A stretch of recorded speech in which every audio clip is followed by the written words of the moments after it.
Kalau kursi Mari pisan kawitan dia ngantuk penganjali umat. Om Swastiastu. Om Swastiastu. Om Swastiastu.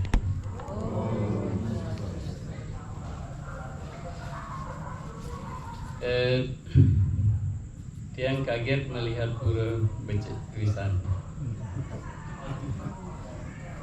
Luar biasa puranya. Terus yang lihat juga ibu-ibu kita ngaturan bakti becek saja. Terus dukonya apinya menyala terus. Kalau tiang nikah terjemahkan sebagai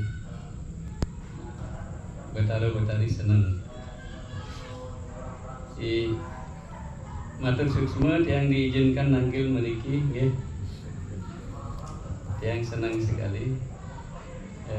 Dumugi pungkuran malih sidet yang tanggil meriki. Sebenarnya tiang ten rencana supaya adik-adik kita juga bisa mengerti yang bahasa Indonesia lebih banyak nih. Saya rencananya sekarang ini sedang ada di Italia, di Sicily. Di sana kita bersama kawan-kawan di Eropa membeli tanah luasnya 8 hektar, ya satu bukit nih kan, untuk peselaman di sana. Tapi beton susunan ini ke Ibu Altea namanya, saking Malta. Malta ini ke ring Eropa, ring nampak Itali. Beliaunya ingin meriki, sampun nyarangin meditasi sejak 12 tahun lalu kan tadi. Jadi beliaunya ingin ke sini, kan dia nganter. Nah, dalam rangka nganter Ibu Altea inilah tiang dari Jakarta diantar oleh Pak Dendi pakai mobil kita ke Semarang, ke Gedong Songo. Di Semarang kita ngaturan buku-buku suci kita bersama Parisade di sana. Terus kita ke Jogja, ke Tulungagung, ke Surabaya, terus ke Bromo, ngaturan niki sami ngaturan kitab suci kita. Dan yang perkenalkan, saya Dharmayasa, asal dari Ubud. Dari kecil yang hanya tertarik pada belajar agama saja. Kemudian yang lanjut ke pendidikan guru agama Hindu negeri di Denpasar. Setelah nikah yang ke IHD, tapi yang tidak lanjutkan karena yang tamat PGA nikah sudah posisinya guru agama. Terus di IHD ngulangi belajar dengan kawan-kawan yang mulai diajar Anucaraka. Jadi yang pikir tidak nyambung. Akhirnya yang tinggalkan kuliahnya, yang keliling-keliling mengunjungi orang-orang tua Bali kita. Sering-sering Bali, ke Singaraja, ke Seririt, terus ke Banjar, ring almarhum Kak Rinde, ring Banjar yang ring almarhum Gesaji Kuset. Maka lingsir-lingsir yang datangi, yang belajar langsung dari beliau-beliau, yang sami yang kagumi, karena pengetahuannya luar biasa. Luar biasa. Kalau bahasa Kawi, khususnya bahasa Kawi seperti kita bahasa sehari-hari. Nah, setelah nikah ada susunan yang ke India, dan yang belajar di Indianya ke perguruan-perguruan tradisional. Belajarnya di bawah pohon, gitu kayak barangkali adik-adik melihat film-film mana ada resi mengajarkan murid-muridnya duduk di bawah pohon ya. Nah, dia mengalami itu di India. Dan sangat banyak perguruan-perguruan yang kunjungi, yang belajar, termasuk perguruan-perguruan yang ajarannya sepertinya agak bertentangan. Masih di dalam Hindu tapi seperti agak berseberangan gitu. Nah, semua yang pelajari, termasuk ada yang sempat belajar ilmunya Rawana. Ternyata Rawana ini pendeta hebat nih kan, sangat hebat. Bahkan ada resi-resi pun yang banyak resi-resi yang tidak sampai menulis ulasan tentang Caturweda. Caturweda ini ajaran Weda kita yang awal-awal, yang wahyu, yang sulit nih bahasanya mewah, sulit. Yang kalau satu kata itu bisa berarti 54 arti. Jadi tidak satu arti, 54 arti. Jadi memerlukan orang yang super hebat nih kan, dengan menguasai pengetahuan yang banyak. Nah, Rawana melakukan itu. Mungkin ada yang heran ya mengetahui kok Rawana yang berseberangan dengan Rama, yang melawan Sri Rama kok ternyata ahli Weda. Jadi yang sempat pelajari juga ilmunya Rawana. Yang ada di Amerika ada 20-an tahun, 22 tahun ya. Nah, setelah belajar seperti itu di Indonesia, di tanah air dan di India, akhirnya dia mempunyai satu tekad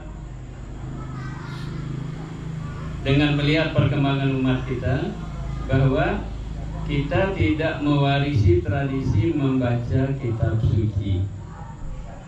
Itu yang paling Tiang lihat. Yang lainnya Tiang lihat yang adakan sedikit perbaikan seperti Trisandya kita gitu. Kan ada perubahan gitu. Kalau dulu Narayana gitu. Kalau bapak-bapak Karyeling masih ingat. Kemudian apa yang bersifat prinsip di penulisan Gayatri masih banyak kita belum pas menuliskannya. Jadi yang tuliskan buku tentang Gayatri dan banyak lagi hal-hal yang bersifat prinsip untuk Hindu kita di tanah air. Tetapi yang paling yang pegang adalah kita tidak mewarisi tradisi membaca kitab suci. Nah, ini menurut Tiang berbahaya. Berbahaya beragama tanpa bersama kitab suci. Nika ibaratnya kita berjalan di tempat yang ramai, bukan di tempat sepi, di tempat yang ramai, tapi kita buta. Kita tidak ada mata, buta. Atau kita berjalan di kegelapan tanpa lampu senter. Nah, itu ibaratnya kalau kita beragama tanpa bersama kitab suci. Nah, mulailah yang tulis tentang kitab-kitab suci kita, ada yang simpul-simpulkan. Nah, sampai sekarang kurang lebih ada 70 buku sampul yang terbitkan. Dan terutama sekali yang ingin yang sampaikan kepada umat kita adalah Bhagavad Gita. Mengapa Bhagavad Gita? Karena Bhagavad Gita itu intisari atau yang istilahkan jus dari jusnya kitab suci Weda. Bapak-bapak, ibu-ibu, kitab suci Weda kita ini bukan satu buku. Bukan satu buku. Mungkin kalau bangunan di Rika ya di luar Rika, kalau kita isi tumpukin kitab-kitab suci Weda kita cukup tempat nih kan. Begitu banyaknya aja kitab suci Weda kita mengajarkan berbagai hal, dari ajaran-ajaran yang sangat rumit yang orang-orang suci bijaksana pun masih harus merenungkannya untuk memahami artinya, sampai dengan ajaran-ajaran yang kecil-kecil, misalnya bagaimana kita ke belakang ke toilet, bagaimana kita masak, hal-hal yang kecil ya, hal-hal yang kecil sekali itu ada bukunya Sami. Jadi ajaran Weda kita itu begitu lengkapnya, luasnya, dan sifatnya ini kan disebutkan anadi anante, adi, tidak ada awalnya. Adi artinya awal, an adi tidak ada awalnya, ante tidak ada akhirnya. Seperti itu ajaran suci Weda kita mengalir terus tanpa henti. Nah, sarinya, jus dari jusnya yang disampaikan, jus dari jus, bukan hanya jus dari jusnya adalah Bhagavad Gita. Dan Bhagavad Gita ini diterima oleh Parisade kita sebagai kitab suci untuk umat Hindu di tanah air. Selain itu, Bhagavad Gita juga ada di dalam lontar. Kebetulan disertasi yang kemarin juga tentang ngambil bagian Bhagavad Gita Jawa kuno yang ada di lontar. Jadi di lontar-lontar kita sudah ada Bhagavad Gita. Hanya saja kita tidak masyarakatkan itu, tidak ke masyarakat. Jadi Bhagavad Gita ini menjadi pilihan Parisade untuk pegangan kitab suci umat di Nusantara.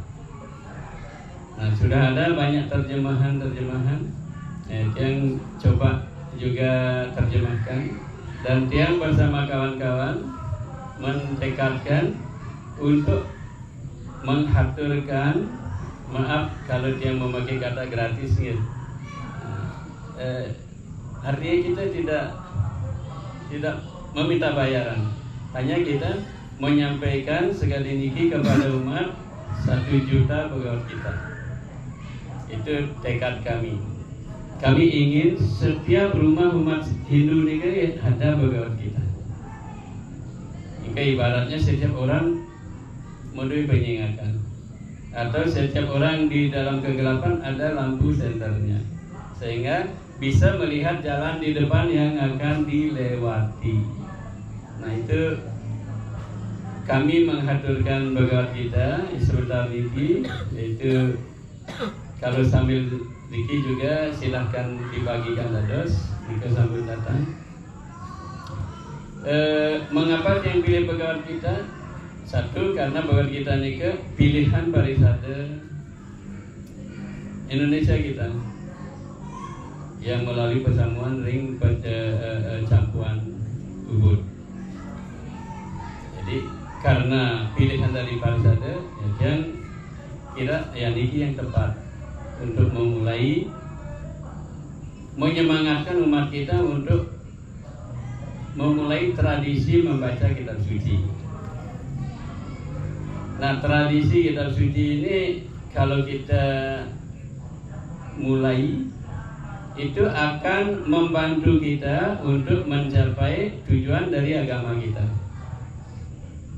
Kalau tidak, kita akan berhenti di agama. Jadi banyak orang beragama berhentinya di agama, tidak ke tujuan agama. Yang bilangi ya, banyak kita berhenti di agama, tidak ke tujuan agama. Nah, melalui tradisi membaca kitab suci, maka kita akan diantar kepada tujuan agama. Tapi tujuan agama ini ke Dharma, Artha, Kama, Moksha. Ini kan tujuan dari agama Hindu kita.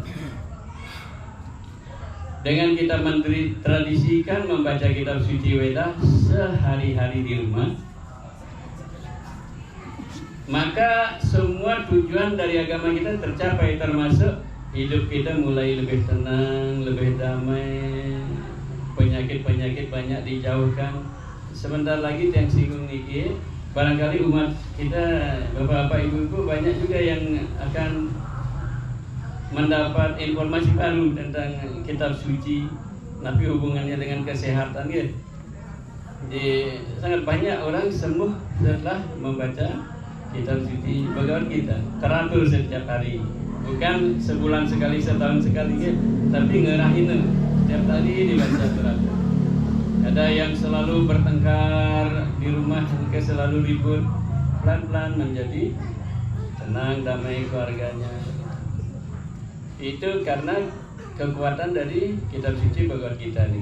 Kitab suci Bhagavad Gita ini bukan hanya kitab yang memberikan pengetahuan ya, tentang agama, tentang spiritual. Bukan kitab hanya memberikan informasi, pengetahuan tentang pengetahuan agama spiritual, tetapi Bhagavad Gita niki disebutkan sebagai Grantha.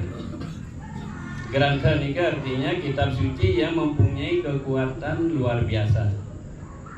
Linggihan mantan akan menyebabkan rumah tangga kita itu lebih sejuk, damai. Emosi-emosi yang ada di rumah ini terbantu, ditenangkan. Di Bhagavad Gita ini hanya dilihat akan memberikan kemuliaan kepada kita, dinyanyikan akan memberikan kemuliaan, didengarkan akan memberikan kemuliaan. Ini kan makanya dia juga pilih Bhagavad Gita, karena secara pasti Bhagavad Gita ini akan memberikan kemuliaan dan mengantarkan kita kepada tujuan agama. Jadi tujuan agama kita jagat hita yace, jagat hita ini artinya kesejahteraan dunia. Jadi supaya hidup kita sejahtera secara dunia, Bhagavad Gita bisa membantu. Dia mempunyai buku, ada salah satu buku tebal seperti ini. Setiap ayat-ayat sloka-sloka Bhagavad Gita ini, ayat itu kita sebut sebagai sloka. Kalau di Hindu namanya sloka. Sloka-sloka ini ada yang ditujukan untuk mencapai tujuan-tujuan tertentu. Misalnya ada yang kesulitan tentang rezeki, ada kesulitan tentang jinah, ya. Nah, ini ada sloka-slokanya yang dipilih, yang perlu diucapkan setiap hari. Ada juga mantra-mantramnya. Jadi Bhagavad Gita ini akan membantu umat untuk mengantarkan kepada pencapaian tujuan dari agama kita. Jagat hitaya ce. Jagat hita artinya, hita ini artinya kebaikan, kemuliaan, kesejahteraan. Jagat dunia. Jadi secara dunia pun kita perlu hidup yang baik. Jadi beragama Hindu ini kan tidak hanya mengantarkan kita untuk mencapai moksa, ya. Tidak, kita juga diantarkan supaya hidup di masyarakat itu yang sejahtera, berkecukupan seperti itu. Jadi Bhagavad Gita akan membantu. Yang kutipkan satu pernyataan dari Resi Sangkaracarya. Resi Sangkaracarya ini dianggap sebagai awatara dari Siwa, Dewa Siwa. Nah, beliau yang sangat besar jasanya membangkitkan ajaran-ajaran Hindu Dharma kita lagi. Nah, beliau mengatakan tentang Bhagavad Gita itu sebagai niki, Gita Sastram idam punyam. Ya pathet prayatah kumar. Gita Sastram idam punyam. Niki yang syarat yang untuk menghafalkan. Jadi ide dane dadas pilih cara-cara menghafal ini. Yang nikah nyanyian yang pakai menghafalkan. Gita Sastram, sastra atau pustaka suci, kitab suci Bhagavad Gita ini adalah idam punyam, adalah maha punya. Biasanya di pura wonten kotak dana punya, ya. Punya. Sebenarnya tulisan dana mantan pun cukup. Kenapa diisi punya lagi? Bapak-bapak, ibu-ibu, ada rahasianya. Kalau dana itu artinya dharma. Kalau dharma, kita memberikan atau menghaturkan satu, menerimanya hasilnya satu. Nah, itu kalau dana. Tapi kalau diisi punya, kita mengaturkan 1.000 rupiah, cenderungan rekening kotak dana punya, ya. Kita masukkan di kotak dana punya 1.000 rupiah. Imbalannya berupa tenang, damai, anak-anak baik-baik, rumah tangga baik, hidup kita baik. Jadi itu artinya punya. Kita mengaturkan satu, kita mendapat tiada terhingga. Nah, Bhagavad Gita ini kan seperti ini ke. Kita sastra bidang punyam. Bhagavad Gita ini adalah kitab suci yang maha punya. Yang kalau kita hanya baca satu harinya 1 menit saja. Mengapa dia katakan 1 menit? Karena untuk membaca satu ayat, satu slogan ya, plus artinya itu perlu 35 detik. Yang bulatkan aja 1 menit. Nah kalau setiap hari kita hanya 1 menit itu kita haturkan pada Bhagavad Gita untuk membaca kitab suci kita ini, maka hasilnya itu hidup kita akan menjadi lebih baik, lebih baik, lebih baik. Supaya mudah memahaminya, yang aturan contoh. Ada kawan kita, dulunya tukang loper koran, naik sepeda gayung ya, untung-untungan koran tiap hari ke rumah-rumah orang. Nah sekarang setelah terus tiap hari membaca Bhagavad Gita, dan Bhagavad Gita ada yang bacakan dengan lagu, itu diputar tanpa stop, non-stop. Yang tidak salah sekarang sudah 7 tahun yang bersangkutan memutar negara non-stop. Beliaunya kerja di rumah itu Bhagavad Gitanya mendengung terus, tanpa henti, 24 jam putar terus selama 7 tahun. Yang satu lagi Ring Surabaya Wenten itu sudah mungkin belasan tahun sudah. Jadi dan keduanya ini kan ya ekonominya becek saja. Yang bekas lapor koran ini sekarang mempunyai rumah besar-besar, 4 rumahnya besar-besar. Tidak masuk akal sebenarnya, tapi begitulah karunia. Kalau kita mendapat karunia di skala ini, tidak bisa kita percaya. Nah, Bhagavad Gita, membaca Bhagavad Gita ini akan menjaga hidup kita secara dunia.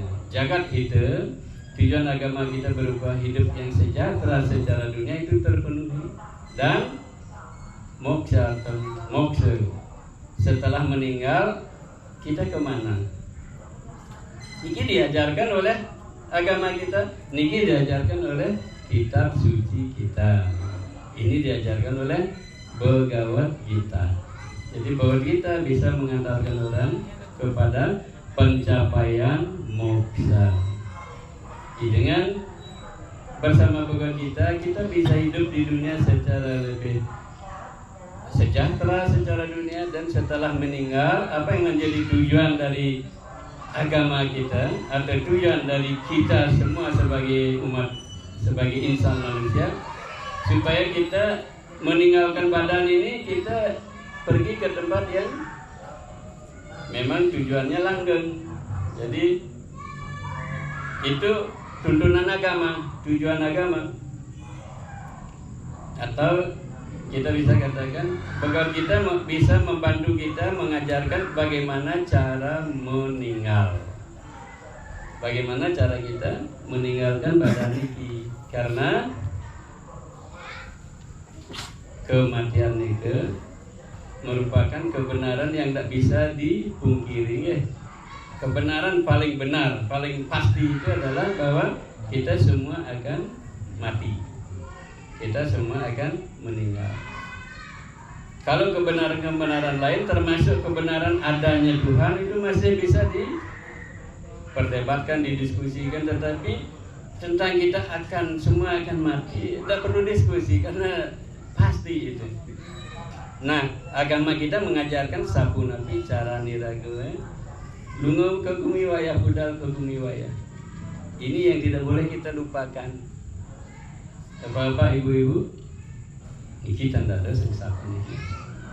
Inilah tujuan kita lahir ke dunia ini, dan ini juga tujuan kita beragama. Jangan sampai yang terpenting itu lali, insaf, lupa kita. Dan meninggal ini kan tidak harus menjadi tua dulu. Setiap saat kita tidak tahu titipan ini kapan diambil oleh yang memberikan. Maka Bhagavad Gita, jika kita tekuni saja setiap hari, ini akan mengantarkan kita untuk cara meninggal yang becek. Seperti tadi, setelah kita puja misalnya pada ditutup dengan dhyana. Persyaratan dari sembahyang nika adalah penutupannya nika dhyana. Dhyana nika artinya meditasi. Nah, ketika meditasi kita konsentrasi kita dari kiri cakra artinya di mata ketiga kita di sini. Diucapkan Riki diucapkan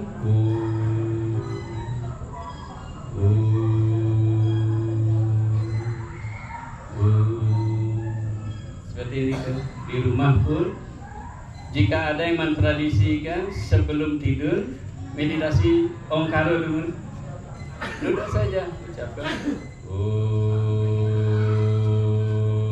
Riki konsentrasi sambil kita aktif menjadi ibu rumah tangga, sambil kita aktif menjadi sibuk dalam keseharian kita, entah yang ada yang di kantor masih ada kerja lainnya, kita tetap hidup dunia kita biasa, tetapi kita tidak meninggalkan persiapan kita budal ke bumi waya. Saking triki medalnya sangat mau nanti jantan saking triki, saking triki. Nah, kalau kita tidak membiasakan tradisi membaca kitab suci, melakukan perbuatan-perbuatan mulia, nikah segera amit-amit, semoga semua kita dijauhkan ya. Sangat mau nikah keluarnya dari bawah ke sini ke bawah nikah, tempat yang dicapai nikah bukan yang tinggi, yang turun yang di bawah. Kalau atma nikah medal saking tinggi ke atas ya. Dari sini, dari sini, dari sini, dari sana. Yang paling baik nika dari sini dan dari sini. Nah, yang medal sangat tinggi nika luweh saja tempat yang dicapai. Jadi jangan sampai kesibukan hidup manusia kita niki menyebabkan kita lupa pada tujuan utama kita ke dunia niki. Jangan sampai kita lupa pada tujuan utama agama kita dengan cara yang sangat sederhana. Asal ada waktu luang, duduk saja 1 menit, setengah menit.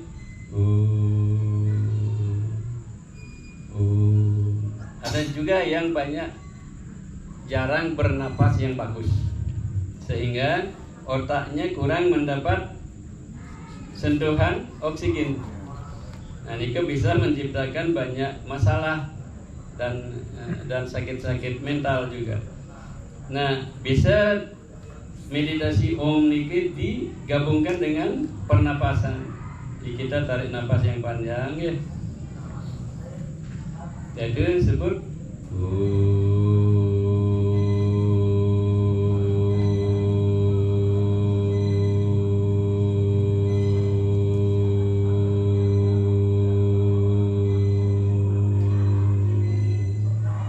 tarik napas panjang lagi.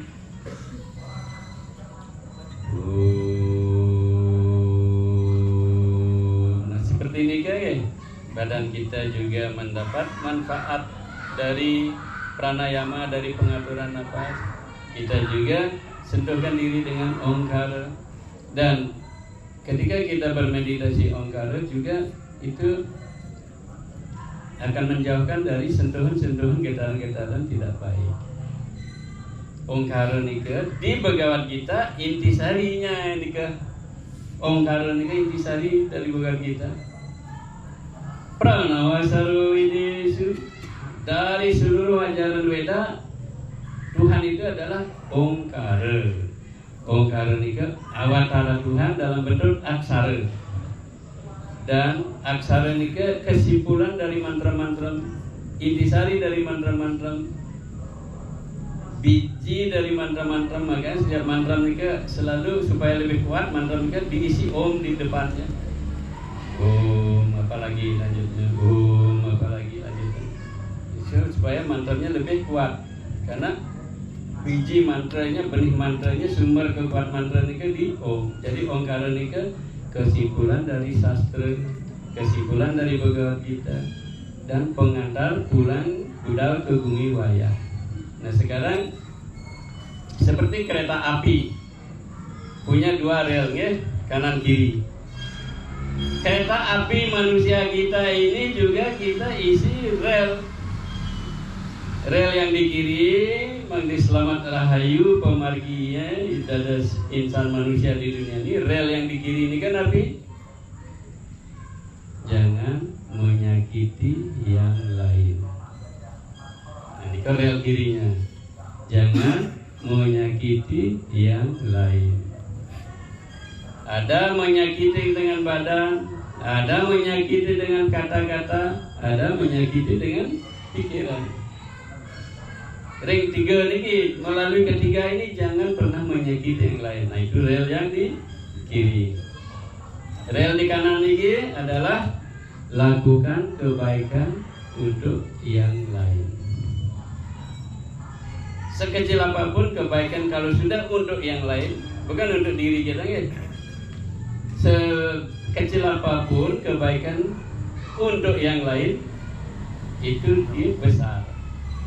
Dalam melakukan kebaikan tidak ada yang besar kecil, semuanya besar. Misalnya,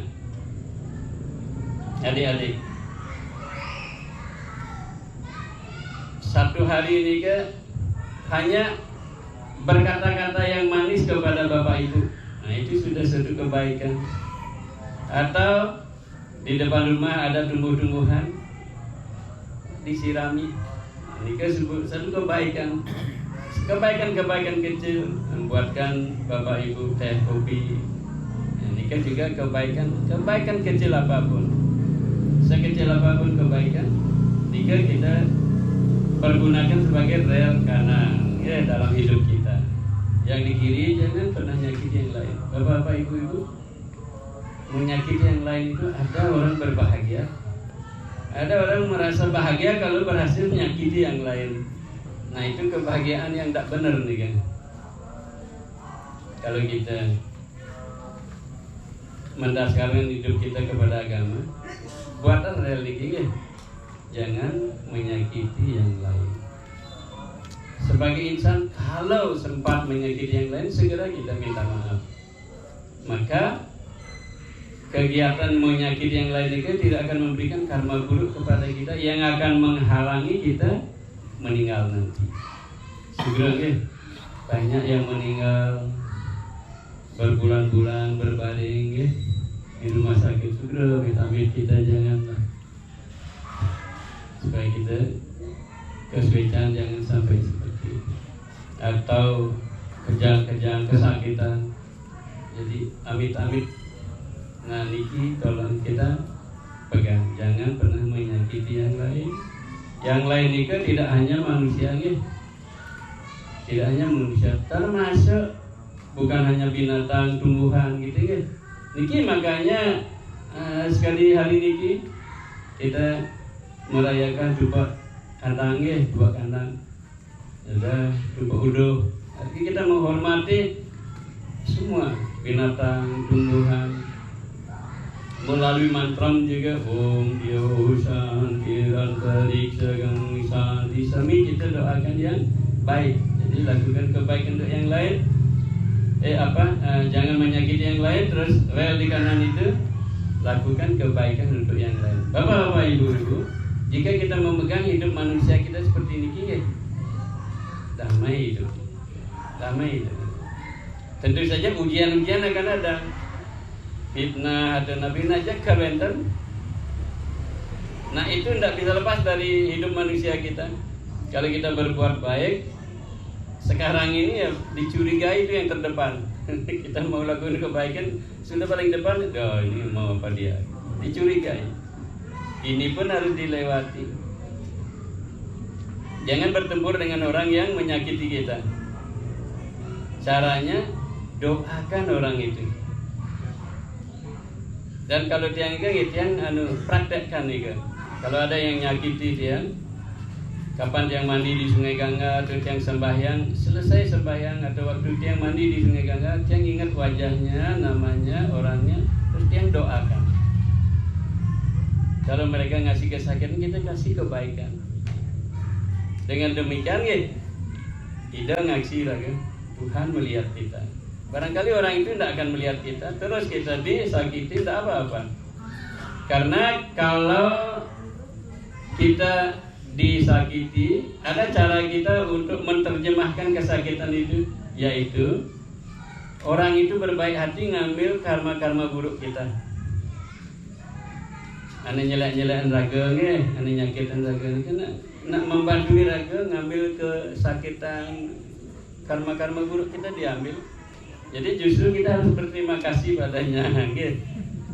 Kalau tiang-tiang coba terapkan begitu dan tiang lakukan langsung, doakan yang bersangkutan. Nah ini hidup yang indah sekali. Cara hidup yang indah bersama tradisi membaca kitab suci. Mari bapak-bapak, ibu-ibu, kita yang ulangi kalimat tadi kan, kita tidak mewarisi tradisi membaca kitab suci. Sekarang jangan dilanjutkan. Bapak-bapak, ibu-ibu yang memulai tradisi membaca kitab suci ini, sehingga keturunan kita nanti adalah keturunan yang bersama kitab suci. Muliatan. Kita memulai di sejarah keturunan kita, garis keturunan kita. Kalau bapak ibu kita lupa alpa, tidak sempat karena satu dan lain hal mewariskan tradisi baca kitab suci kepada kita, kita sekarang memulainya. Dan ketika kita memulai tradisi membaca kitab suci, kita berbahagia keturunan kita menjadi keturunan yang mulia. Berbangga tak kita nanti mempunyai keturunan yang mulia? Jangan main-main untuk tidak memulai tradisi indah ini. Selain kita dan keturunan kita mendapat kemuliaan dari tradisi membaca kitab suci Bhagavad Gita niki dan kitab-kitab yang lain, leluhur kita juga berbahagia. Tan jeung ngaben manten ngangkat leluhur nggih. Bukan hanya ngaben saja yang akan mampu mengangkat leluhur kita, membaca kitab suci setiap hari itu akan mengangkat leluhur kita. Nanti di Bhagavad Gita ini setiap bab itu di depannya ada keagungan Bhagavad Gita, kemuliaan Bhagavad Gita melalui cerita. Nah, yang dia ngambil dari Padma Purana. Salah satu Purana kita namanya Padma Purana. Nah, ini kan di depan dari setiap bab ini kan yang tuliskan itu melalui cerita. Jadi Mang Ditan Sue juga duduk di tempat yang keras, bisa capek gitu ya. Jadi yang ulangi, membaca kitab suci ini tradisi yang mulia. Ini lebih mulia dari apapun yang bapak-bapak, ibu-ibu pernah melakukan yang hal yang mulia ya. Dari semua yang pernah dilakukan mulia itu, ini jauh lebih mulia. Tradisikanlah membaca kitab suci setiap hari, hanya 1 menit. Jika ada yang lebih jauh lagi, berkumpul sama keluarga seminggu sekali. Ada yang lebih jauh lagi, deriki ring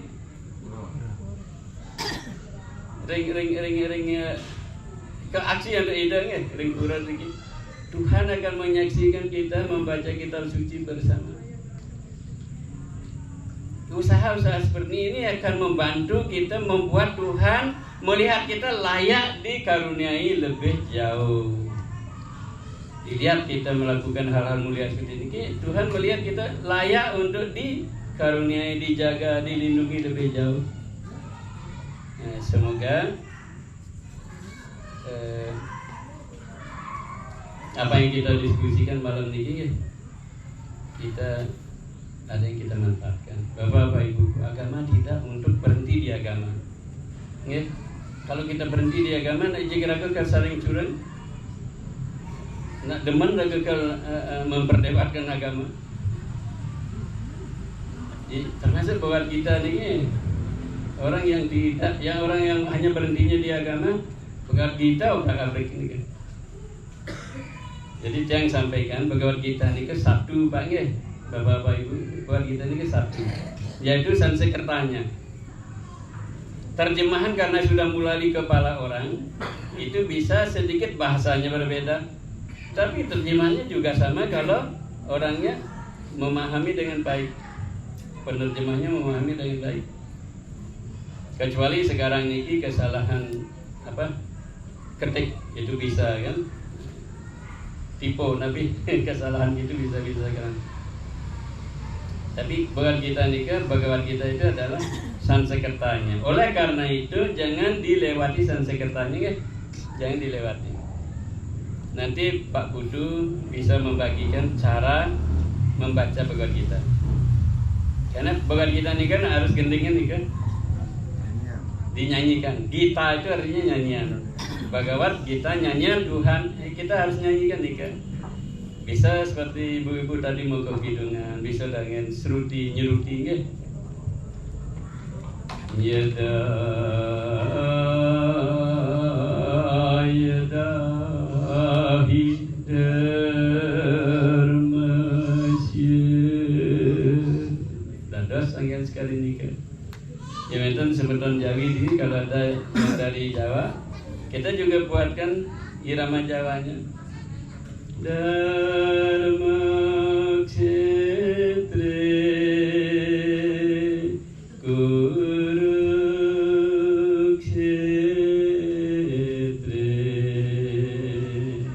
Seperti ini bisa dinyanyikan. Atau ada irama yang saya dapatkan di India di tempat suci Gunung Citrakuta. Itu irama yang dipakai oleh pendeta-pendeta sejak zaman dahulu turun-temurun. Nah, Nika yang sampaikan yang nanti Pak Putu bisa membagikan, ya. Bisa Nika diikuti cara membacanya. Jadi harus dilakukan Sansekertanya, jangan dilewati, ya. Karena Nika Bhagavad Gitanya.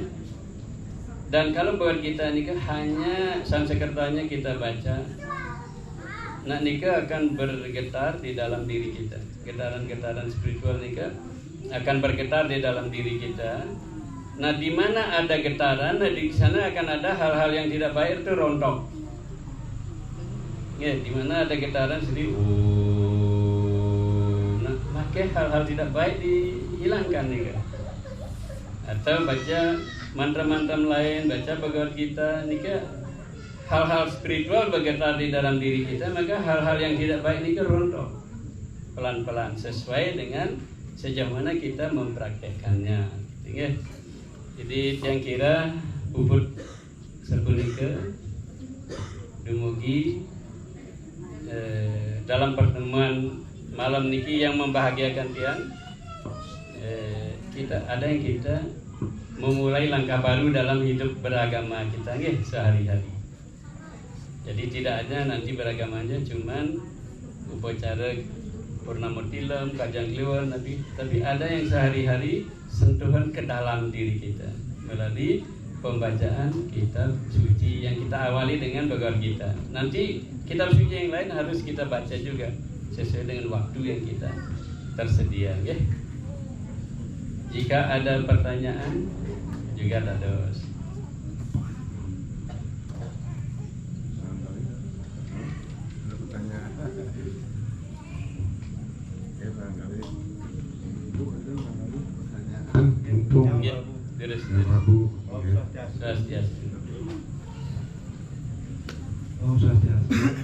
Prabu yang Budawan ingin bertanya, yang pernah berjapang Om seperti yang Pak Prabu bilang, itu kerasa badan itu kayak ada menolak.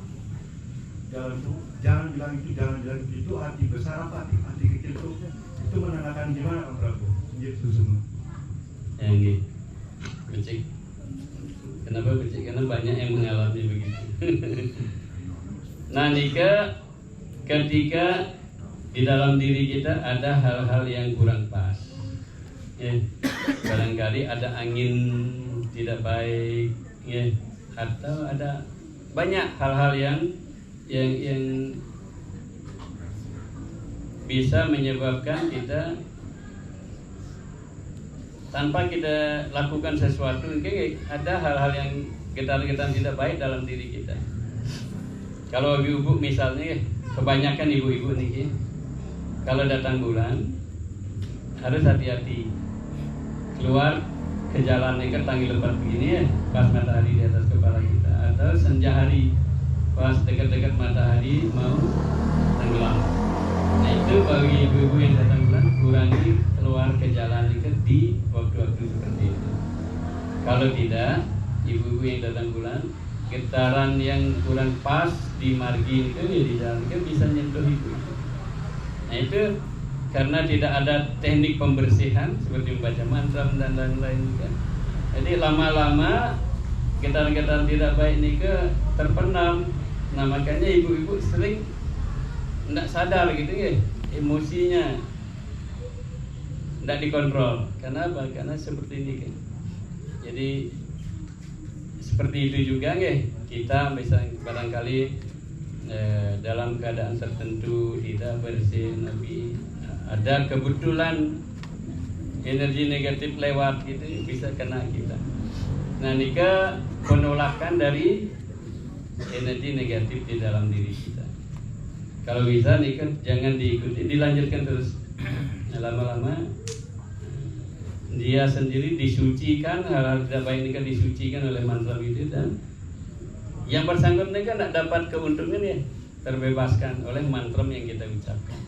Tapi awal-awalnya energi negatif ini kan merasa kesakitan atau apa, tidak nyaman dengan mantra itu, dilanjutkan mantranya.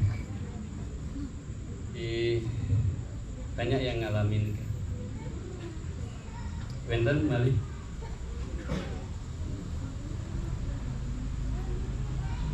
Mungkin sambil nyantos itu bagian kitanya bisa dibagikan gitu. Pak Dendi buat kita. Pak Kudu mana Pak Kudu?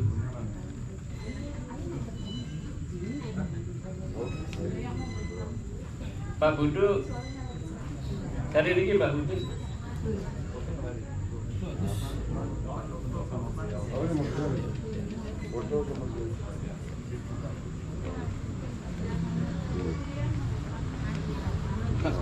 Tiang mau secara simbol atau tiang dengan Pak Ketua Parisade dulu ya. Ini Pak Ketua Parisade.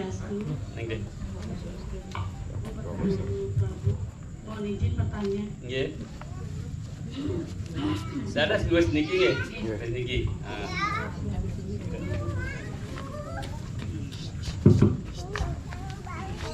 Nggih, lantas kali simbol dulu. Apa? Kasih katanya bagi-bagi juga. Yang penting ini foto. Setiap umat, setiap keluarga.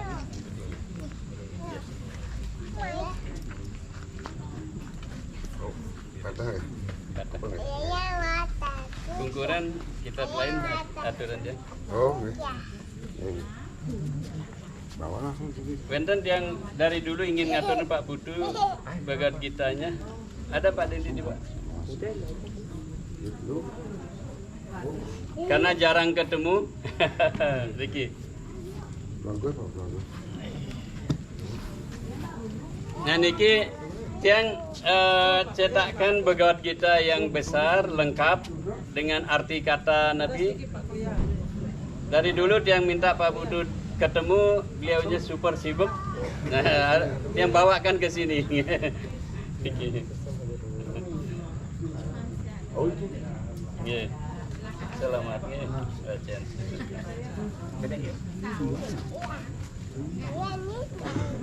Ingin terus pertanyaannya. Om Swastiastu. Swastiastu. Izin bertanya, untuk perempuan atau ibu-ibu yang sedang haid, guru apakah boleh membaca begawat kita? Oh, iya.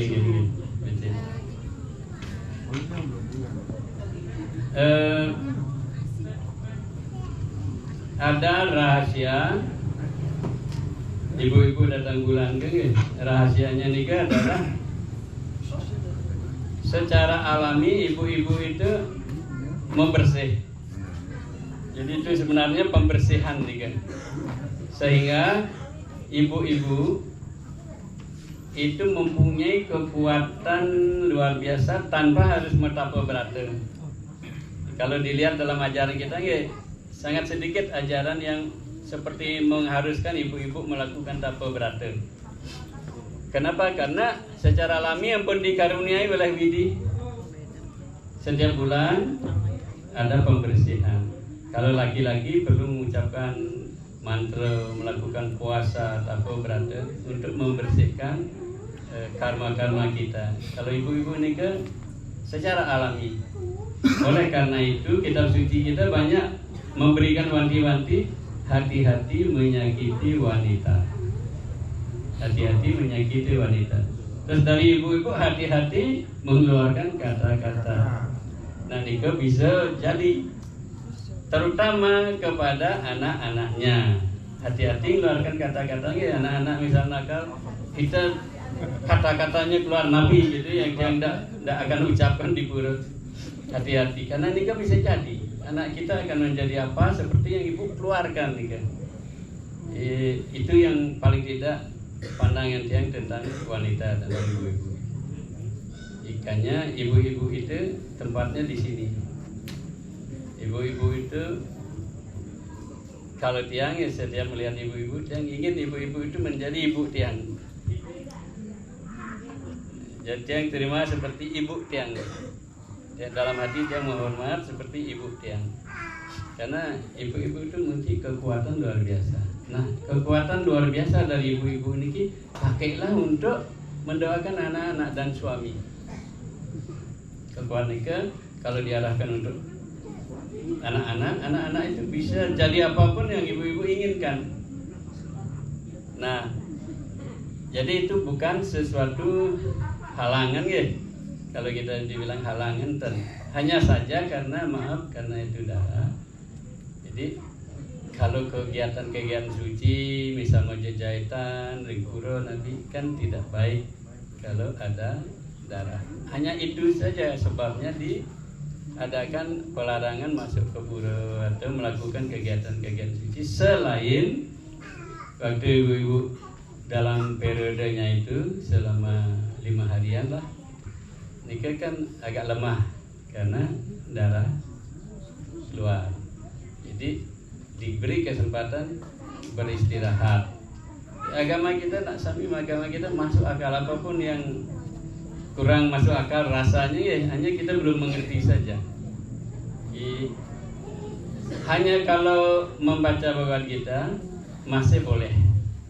Ya, kalau membaca Bhagavad Gita masih boleh asal bersih dumun. Ya. Hanya jangan nyalakan dupa atau kegiatan lainnya seperti ngaturan canang nikah libur dumun. Kalau baca Bhagavad Gita masih boleh asal dalam keadaan bersih. Ya. Membaca Bhagavad Gita selalu awali dengan menyebut nama Tuhan. Kalau bapak-bapak ibu-ibu memuja ista dewatanya sira, nikah sebut dumun. Paling umum adalah sebut sebut 3 kali baru baca Bhagavad Gita. Nanti selesai membaca Bhagavad Gita sebut lagi Ini kan cara yang paling sederhana kita memulai dan mengakhiri membaca Bhagavad Gita. Ya, tiang kira cukup. Kalau tiang senang semakin banyak pertanyaan tiang senang.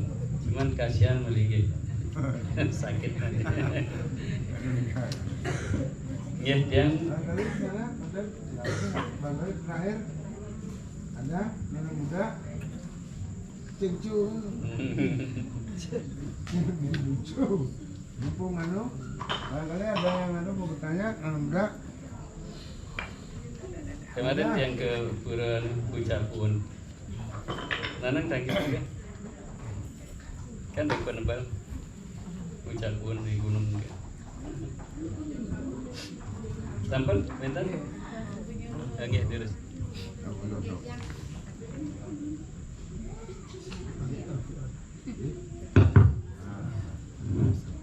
Om Swastiastu.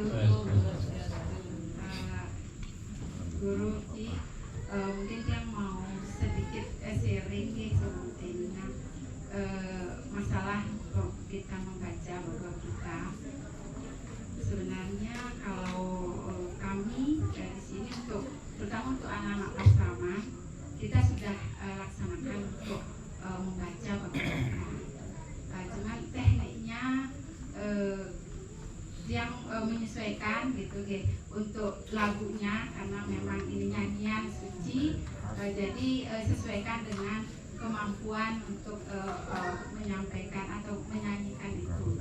Nah, terus yang pertama tadi kalau kata Guruji bahwa kita sebelum melakukan membaca bawah kita lakukan dulu untuk doa. Pertama mungkin kalau kami di sini kita lakukan dengan melakukan penyucian Om Pawitra Apawitra Nah itu terus dilanjutkan dengan mantra yang sesuai dengan di Bhagavad Gita itu untuk pembukaannya, terus dilanjutkan dengan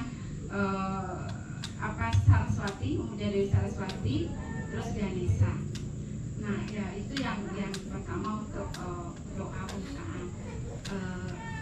Nah terus akhirnya setelah terakhir nanti itu kita juga dengan Om Sarwe Bawantu Sukina, Sarwe Santu Niramaya, Sarwe Gadrani Pasyantu Mahkaci Tukah Kabar. Nah itu doa penutup.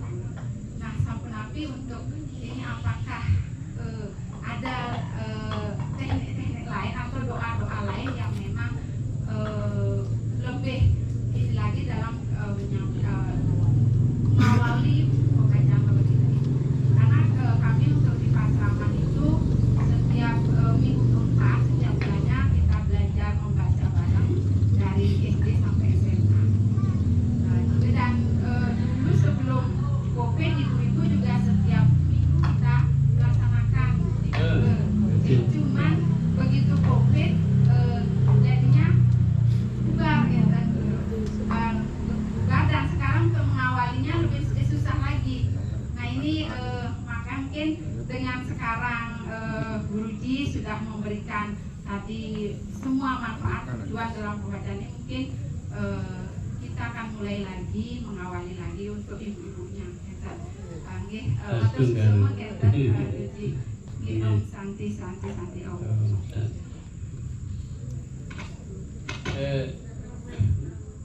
Untuk membaca Bhagavad Gita ada mantra-mantra tertentu yang secara tradisi kewentan.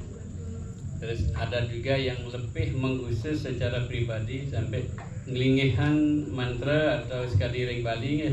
Kewentan ngelingihan betara-betari ring angga sarira ya. Betara anu ring jantung betara anu ring paru-paru. Kewentan tradisi kewentan. Begitu juga dengan Bhagavad Gita, ada kita ngelingihin mantra-mantra di dalam diri kita. Tapi menurut yang jalani dulu yang sudah dilakukan. Ampun becek juga. Cuman sedikit aja seperti mantra tadi, ma kascit duh kepawit. Ma bukan ma. Ya. Ma kascit duh kepawit. Semoga tidak ada yang kedukaan. Semua berbahagia. Om Sarwe Sukina Bawantu. Semoga semua berbahagia. Sarwe Santu Niramaya. Semoga semuanya dijauhkan dari penyakit-penyakit begitu ya. Sarwe Badani Pasyantu. Semoga kita semua melihat semuanya dalam kemuliaan, kesejahteraan dan makasjid duku'abui. Semoga tidak ada yang kedukaan. Ma bukan mah ya. Ma kasjid duku'abui. Marga yang mantan yang sudah. Kalau boleh buka Bhagavad Gita bab 1 sloka 1 ya. Mungkin Pak Dendi bisa lihat halaman berapa. Bab 1 sloka 1. Angin duduknya kita nyanyikan bersama. Yang ucapan pertama terus diikuti. Irama niki yang biasanya disukai oleh anak-anak.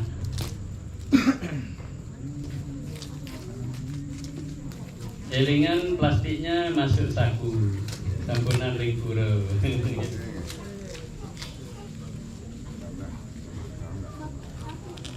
Ini bab 1 sloka 1. Kalau tidak salah 57 apa nih?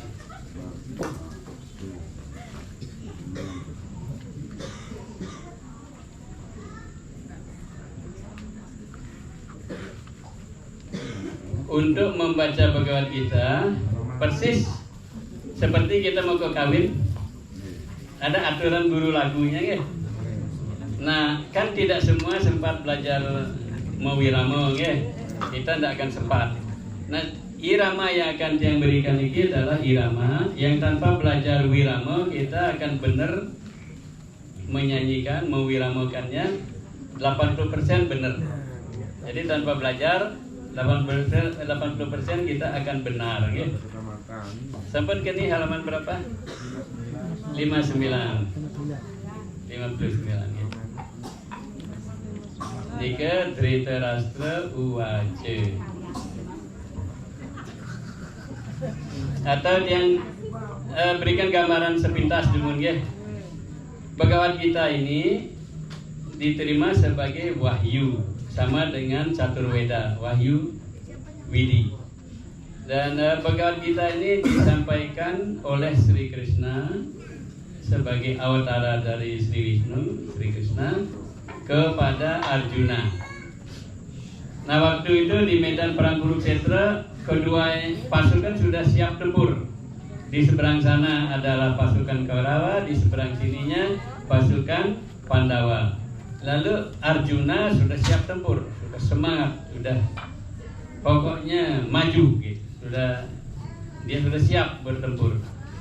Lalu dia mengatakan kepada Krishna, "Wahai Sri Krishna, tolong bawa kereta saya ke tengah-tengah medan perang supaya saya bisa melihat siapa yang akan saya lawan dan siapa yang ada di pihak saya, supaya saya jelas, jangan nanti salah sasaran."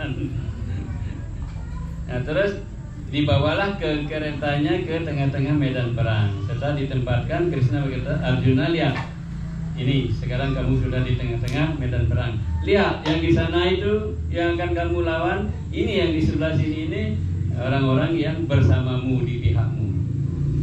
Akhirnya Arjuna melihat, dia lihatlah satu persatu. Ternyata yang dilihat Misan, Minon, keponakan, babu, sampai guru. Lemeslah Arjuna. Lemas, aduh, ini yang akan aku lawan. Ini bakat lawan jadi saling tebak, ajak nyamuk. Sedih sekali Arjuna, karena Arjuna walaupun kesatria hebat begitu, di hatinya lembut.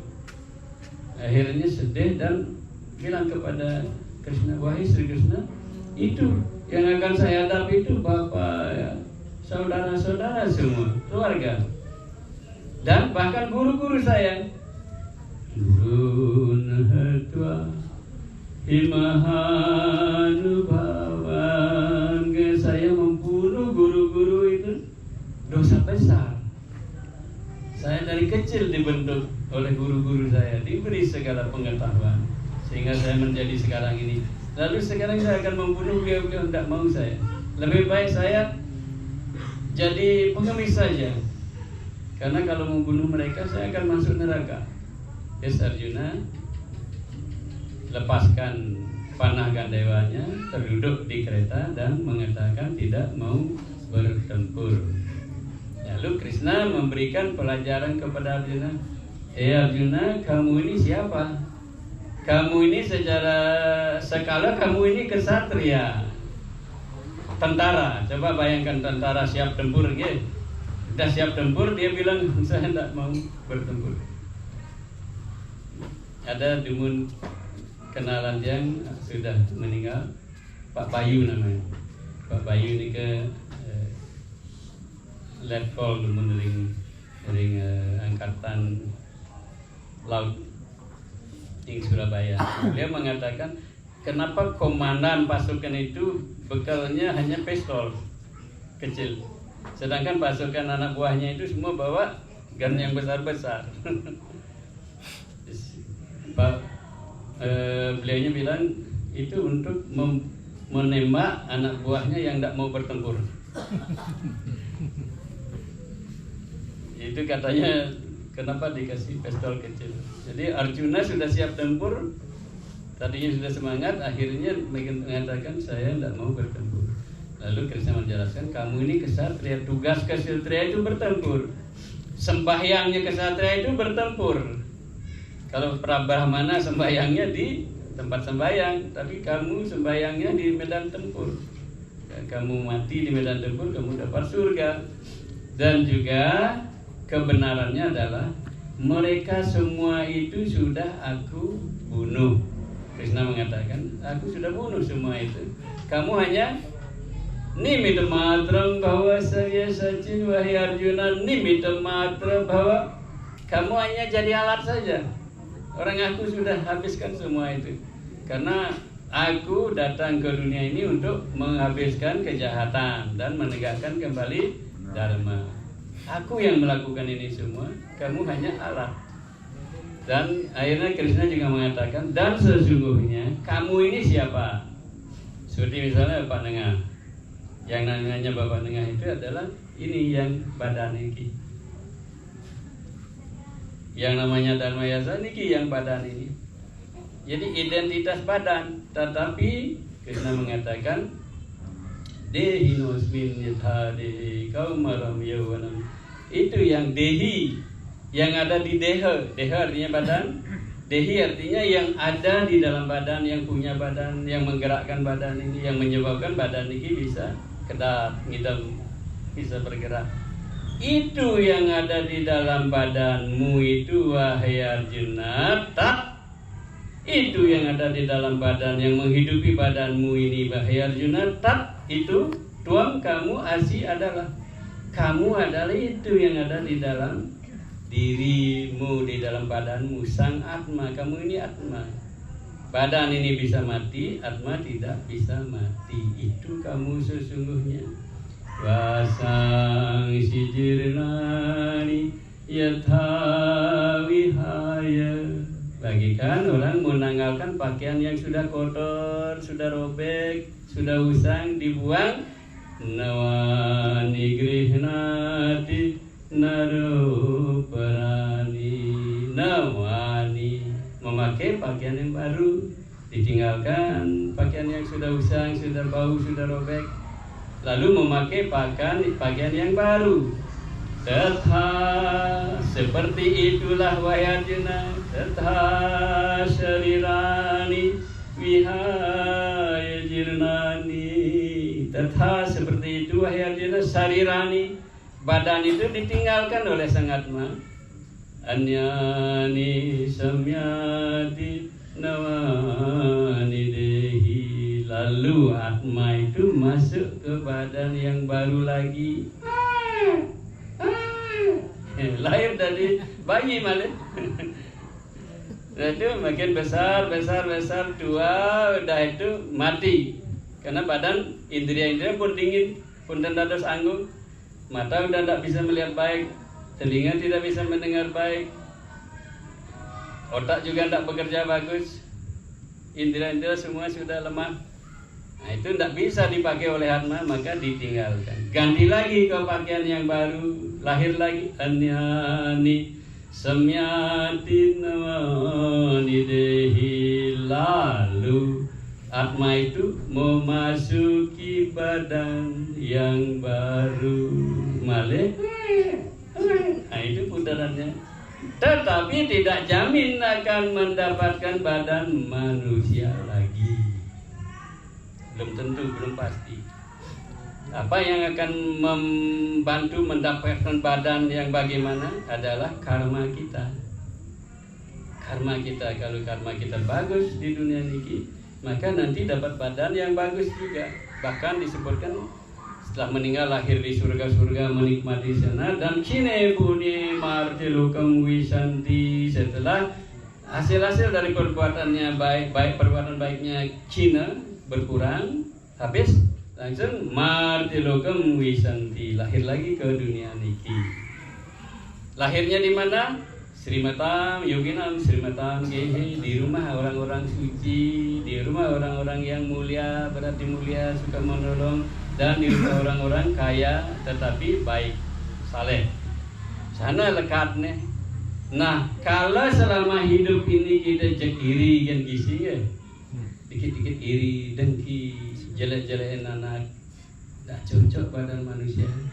Nanti lahirnya itu ya, lahirnya di badan ular. ular nggih wonten nak lewat kan cek langsung gitu dia.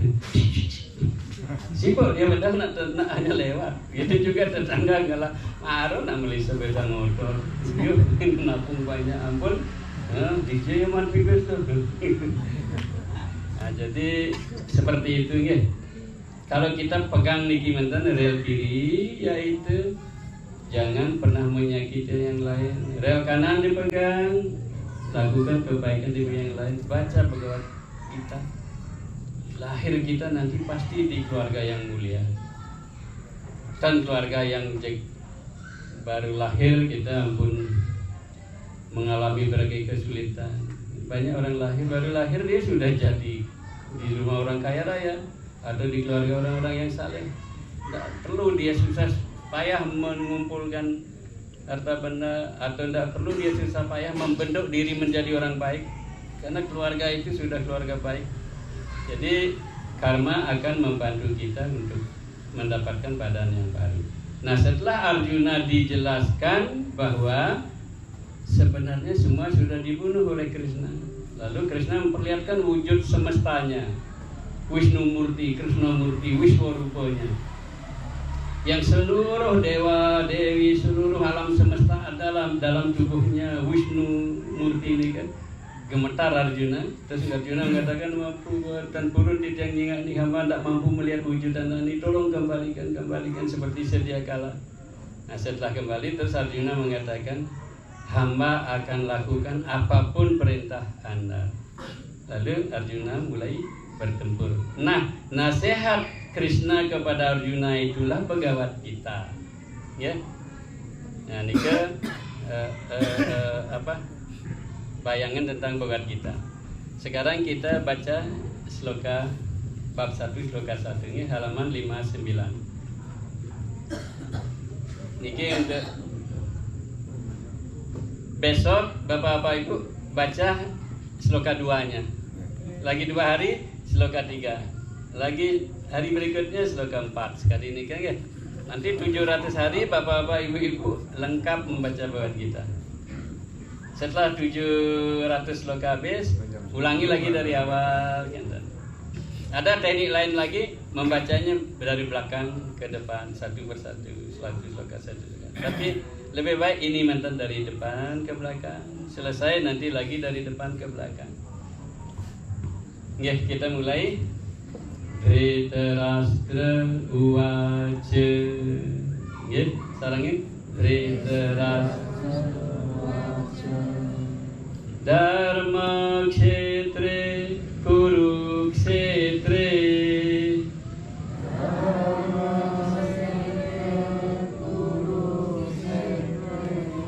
Dharma kshetre kurukshetre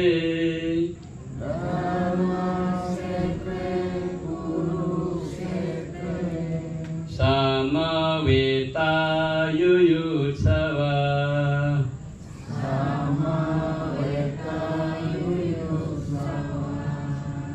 Samaveta yuyutsava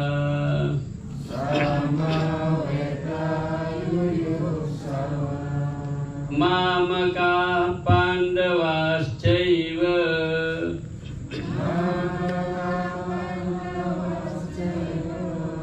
Mamaka pandavascaiva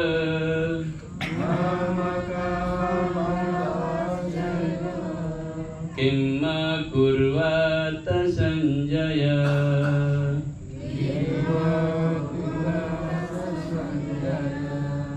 Kimma kurvata Sanjaya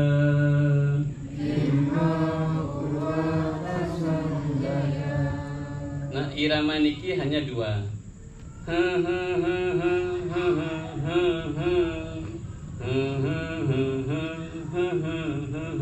Niki mantan. Nah kita lihat niki gimana. Dharma kshetre kurukshetre.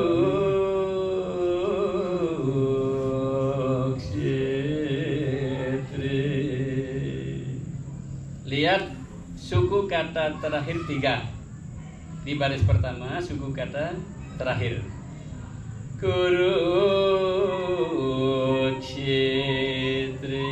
Nah, Rukshetre. Dalam aturan irama, Rika, Wirama, Ika guru. Ketiganya itu masuk guru, artinya diucapkan dengan lebih panjang, ada penekanan lebih. Nah, dengan kita tidak belajar ilmu irama tanuning iraga ilmu canda sastra, namanya ilmu canda sastra, tanuning kita belajar. Tapi hanya mengikuti lagu niki Rukshetre atau Dharmakshetre, Kurukshetre, Rukshetre. Kan dirga nika. Tanpa belajar kita sudah benar. Nah, sekarang 3 suku kata yang di bawahnya, baris kedua. Samaweta, Yudsawa, Yudsawa. Nah, kalau se-nya itu Yudsawa, se-nya itu kalau panjang kita salah mengucapkannya. Makanya irama Yudsawa, Yudsawa, kan gitu. Kalau begitu bacanya salah. Jadi dengan hanya ikut iramanya Yudsawa. Se-nya nika lagu. Lagu artinya ringan pengucapannya, jebos, hitungannya 1 kali. Sedangkan dirga hitungannya 2 kali lebih. Jadi nika mantan ikuti aja lihat iramanya. Bapak-bapak, ibu-ibu benar menyanyikannya 80%. Ya. Nah, Dhritarashtra Uwaca, Raja buta, Raja Dhritarashtra itu bertanya kepada sekretarisnya bernama Sanjaya. Sanjaya ini bisa melihat medan perang itu dari duduk-duduk di istana. Diberikan mata bisa melihat oleh resi biasa. Terus ditanyakan oleh raja. Raja bertanya, Dharmakshetre, Kurukshetre, di medan Dharma, di medan Kuru, medan tempur, Samaweta Yudsawa. Mereka itu semua siap siaga, siap tempur. Mamakah, siapa mereka itu? Mamakah putra-putraku, para Kaurawa, 100 Kaurawa dan pasukannya. Mamakah Pandavascaiva, dan putra-putranya Pandu. Mereka siap siaga, saling siap bertempur. Kimma kurvata, apakah yang mereka lakukan? Sanjaya, wahai Sanjaya, apa yang mereka lakukan? Nah, itu sloka pertama, kita sudah bersama-sama mengawalinya di pura, ya. Benjang besok baca sloka 2. Dan jangan terlalu resmi, Bapak-bapak. Bagi yang sibuk nih, sebelum ke kantor buka baca yang berikutnya. Bisa baca sekali lagi. Dharmakshetre, Kurukshetre, Samaweta Yudsawa, Mamakah Pandavascaiva, Kema Kurvata Sanjaya. Lalu baca terjemahannya, terus sentuhkan di kepala, hormati, taruh buat kitanya.